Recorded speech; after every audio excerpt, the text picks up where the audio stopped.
Saqayıp qalsangiz Aygül xanım dep bana bir tal yürüyüngden aymay besip güllarni soğuq qo'yishinglarni chin yürüyüngde ümid qilaman aziz tordoshlarim. Mana shu ko'rayotganingdek bu shayanayimizda mana shu jon yesin deb bir jon doktor deb bir Xanzo yo'ldosh bor. Mana shu yo'ldoshnikida mana shunaqa davolanayotgan aziz tordoslar. Yaxshimi aziz tordoslar, hammalar joy vaqti güldün güzel bo'lsin. Men şayalık dostumla Aygül'den emmanligi mehrim bilen otluq salamlarım yasun aziz tordoshlarim. Salomatligim yaxshi emas, og'rib qoldim. Ba'zanlaringizki gulqinni sep bo'lamadim aziz tordoslar. Tünügünki gulqinlaringni bugun salama deb tünügün zakaz urganlaringizga bugun bana yetkizib boramadim. Tinchlik bo'lsa bugun sep bo'lamasam at sep birman. Ta hazır kadar bir xalqni narozi qilib qo'ygan yerim yo'q, pulusini elib yo'qab ketgan yerim yo'q aziz tordoslar. Ma boynumga so'ngak o'sib elib, nervim besibdi deb ma sol qo'lim og'rib, kech kunduz uyqu yo'q, 8 kunda yo'q. Shunda qo'zmayina shu xalq uchun xizmat qilib, yaxshi nima maxfiy qolmasin deb ama shu Xotandagi dаңlıq tip Abdullah Mahmud ustozdan ama shu yurak qarta Darı içip özemni yürüyü yaxşı oğaşqamış Abdullah Mahmud ustaznınki qeşiği berip nurğun aziz tordoslar yaxşı bo'lib qaldinglar.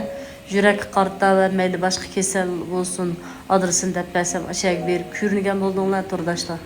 Şuna şu Abdullah Mahmud şu Atachi markasidagi o'zi o'z qo'li bilan ishlab chiqargan bazaq sağan pinne Pinni gülqini bilen qizil gül yazgan 2 xil gülqanni ekilip aqasını tunuşturgan boldum tordoslar. Bu pinninin gülqini maxsus oshqozon bilan o'tyallig'ninki. Ama qizil gülning olsa yurak foydali yurakni yaşatadi deb. Ama şu yaxshi nima maxfiy qolmasin deb o'zamilik kasal jiqtatib ketgachga ama şu xalq tuyjan qilib qo'yay, xalq mana shu yaxshi mahsulotning borlig'ini uqsin deb sizlar xalqimga tunishtirib ep kelgan bo'ldim. Shu sababdan Şinjanning bütün yeriga mana shu qizil gulqanni pinni murabbasini sepbergan bo'ldim. Pinniniki gulqanni. Mana shu oshqoznim ojizdi, oshqoznim yaxshi emasdi deydigan tordoslar. Telefon numarim 150 99 29 79 79. Mush telefon numarini undidor qachalash orqali ama şu Abdullah Mahmud ustaznınki Atachi markasidagi mush qizil gulqan bilan pinninin gulqini ep yapı qishinglarni tavsiya qilaman. Haqiqatan ep yigidak mahsulot bo'g'ashqa sizlar xalq tuyjan qilib ep keldim.